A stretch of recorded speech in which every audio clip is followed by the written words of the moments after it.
Sige na kasi. Busog ka na. Wala. Pamaluin. Pasok si Dada. Nagsabi. Mama. Ay! Huwag mo akong ano mo dyan, ha? Ay, si Tito. Bakit si Tito mo ba ang papasok?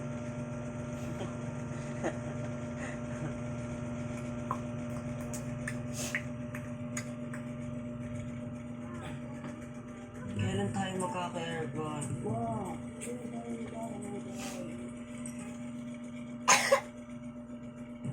Ba't kaya ang dami nagagalit nito na? Sino ba yan? Yung sa purpose. Tayo ba naman pabayarin? Ng kuryente nila? Tayo na nga nagpapasahod sa kanila, tayo pa magbayad.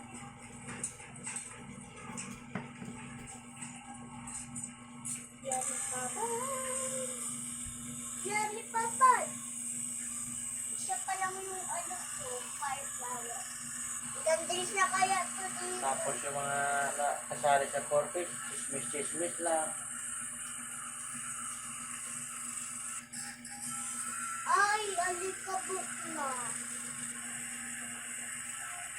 Pagod na dito. Nakita mo yung ano mo yun. Sobrang taga. Kala mo ano, bago. Nagasgas.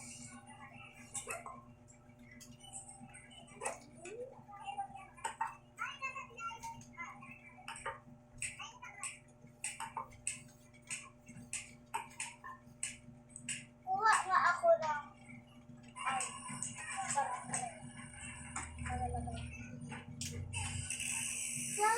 Bakit number nakalagay dito? Tanungin mo yung gumagawa yan, anak. Tawagan mo. Para maliwanagan. Bakit ba kasi parang na ano kanyan? Ano ba kasi meron niya? Ayan o. Pag nabuo kasi siguro yan, may tumbler. Ipapapalit. Ano per gold? Sa ano, nagpapapalit sila, di ba? Pag nabuo mo yung Coca-Cola, ipapapalit yun ng sa ano, 7-Eleven ng O, i-check mo na lang dahan-dahan yung ano natin. O, dahan lang yung... Nasaan naman kasi yung oras sa taas? Di ba kailangan silipin ng tulog? Ito.